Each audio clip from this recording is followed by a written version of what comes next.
Bonjour la Normandie et le reste du monde. Aujourd'hui, pour cette nouvelle émission, nous retrouvons avec plaisir Marion Parcouret. Bonjour Alain. Bonjour Marion. Donc Marion, nous avions déjà fait une saison avec toi pour parler de tous les conseils que l'on pouvait donner pour le toilettage de ces animaux. Et on va redémarrer cette saison avec toi pour apprendre de nouvelles choses. Donc aujourd'hui, nous allons nous intéresser au chat, au toilettage du chat, parce que contrairement aux idées reçues, ils en ont besoin, voilà. Et donc nous avons un gentil cobaye qui s'appelle Flocon, que nous allons libérer, voilà, Flocon. Et tu vas nous expliquer qu'est-ce qu'on doit lui faire d'abord, qu'est-ce qui est intéressant. Pour les chats, en fait, on a le même problème au niveau de la mue, c'est-à-dire qu'ils vont perdre leur poil, le poil va se renouveler toutes les 3 semaines. Bah là, on le voit, je pense, oui, quand je caresse Flocon. Flocon, oui, ça vole un peu partout. Voilà, là. Alors effectivement, souvent on me dit, bah oui, le toilettage, c'est juste pour les chats à poil long. Je dis, bah non, bien au contraire, j'ai plus de clients chats à poil court et mi-long qu'à poil long. D'accord. Alors c'est vrai qu'à poil long, on a tout l'entretien de brosser chez soi, et puis ensuite on a aussi le même travail en toilettage, mais disons qu'on va être plus embêté au niveau de la perte de poil chez le poil court, qui va vraiment se piquer partout, comme chez le chien à poil court. Alors qu'est-ce qu'on utilise? Alors là par exemple, sur le chat à poil court, c'est une brosse avec des picots assez profonds, donc 2 cm en caoutchouc naturel, qui vient masser, donc c'est vraiment un moment agréable pour l'animal. Et en même temps, on va retirer, donc je pense que vous allez voir en très peu de temps. Voilà, juste en 3-4 coups de brosse. Donc voilà, en fait j'utilise toujours plusieurs outils parce que le chat manque de patience. Donc en fait si on reste sur la même activité pendant trop longtemps, à un moment donné le chat se lasse. D'accord. Donc je peux utiliser celui-là sur le poil court, je peux utiliser aussi ce couteau par grattage qui va venir. C'est ça, voilà. C'est le même principe que sur les chiens à poil dur en fait. Ah oui, c'est impressionnant. Voilà. Donc en fait, en général, le toilettage chat qui vient régulièrement, donc un chat qui vient tous les mois, je retire une boule de poil plus grosse qu'une balle de tennis. D'accord. Et chez soi, on peut le faire plusieurs fois par semaine Flocon, en fait, chez lui, il est brossé tous les jours. 5 minutes tous les jours. 5 minutes tous les jours. Voilà, les chats à poil long, donc c'est encore plus important parce que là, on a des nœuds qui peuvent venir se créer si le poil donc mort, la brosse en caoutchouc à picot. Le trimmer pour l'épilation. On a aussi, donc, on vient faire les griffes en fait. Ah oui.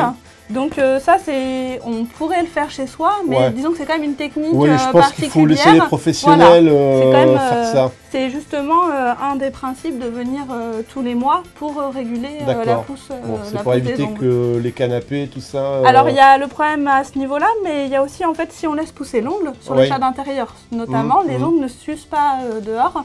Du coup, ça peut s'enrouler et rentrer dans le coussinet, faire comme des griffes incarnées en fait. Donc c'est vraiment important. Et donc aussi, on peut travailler en soins, parce que souvent on me dit oui, mais bon, le bain pour le chat, mon chat il aime pas l'eau. En fait, moi je travaille quasiment uniquement. Tous les chats ne sont pas des Maine Coon. Voilà, c'est ça.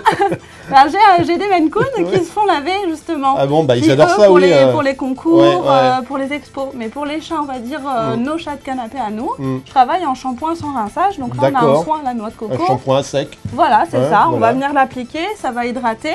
Et puis là, par exemple, on a une lotion à l'argan. Donc la lotion à l'argan va être particulièrement intéressante pour les chats à poil long. Sans rinçage aussi. C'est ça. On a juste à appliquer, on brosse et on peut sécher avec une serviette. Et ça ne les perturbe pas au niveau odeur Ah non, du tout. C'est des produits qui sont adaptés, qui sont fabriqués par un fabricant français et qui ne fait que des cosmétiques pour chiens et chats naturels.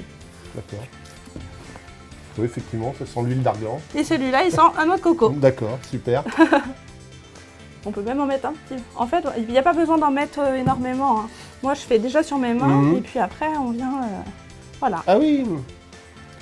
Ah oui, effectivement. Et quand on vient brosser derrière, en fait, on commence déjà à sécher le poil. Et puis, si jamais on voit que ça gêne l'animal d'être un petit peu humide, hop, on vient passer une petite serviette. Et il sera tout sec. Donc, comme on peut voir, hein, Flocon n'est pas... Ouais, il n'a pas volé son nom, hein, en tout cas. C'est sûr.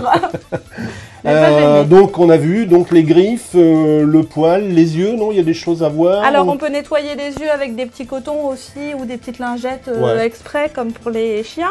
Là, j'ai sorti mon ciseau. Alors, sur Flocon, sur le poil court, on n'en aura pas spécialement besoin. Mais on a du poil qui peut pousser sous les pattes, entre les coussinets. Et donc, en fait, ça empêche l'adhérence. Parce que le coussinet est là pour faire adhérer l'animal sur le sol. Donc souvent quand on a du carrelage chez soi et que les poils sont trop longs, on a un chat qui glisse en permanence. Donc c'est pas forcément bon pour l'atterrissage quand ils sautent. Au niveau des dents, il y a des choses à vérifier ou pas? Alors au niveau des dents... Parce que les chats, ils aiment pas trop en général. Non. Alors après, il faut savoir que comme tout animal, si on les habitue depuis tout petit, on n'aura pas de soucis. C'est vrai qu'on a du tartre qui se dépose moins chez le chat, mais on peut tout à fait venir leur brosser les dents comme à un chien. Mais l'idéal, effectivement, c'est de le faire tout petit. Bon, on verra ça dans une prochaine émission. Voilà, le brossage des dents du chien. Et ben voilà, les amis, je pense qu'on a fait un peu le tour de Flocon et de tout ce qu'on peut lui faire comme papouille et toilettage. On va se retrouver la semaine prochaine pour une nouvelle émission. On garde le contact. À bientôt.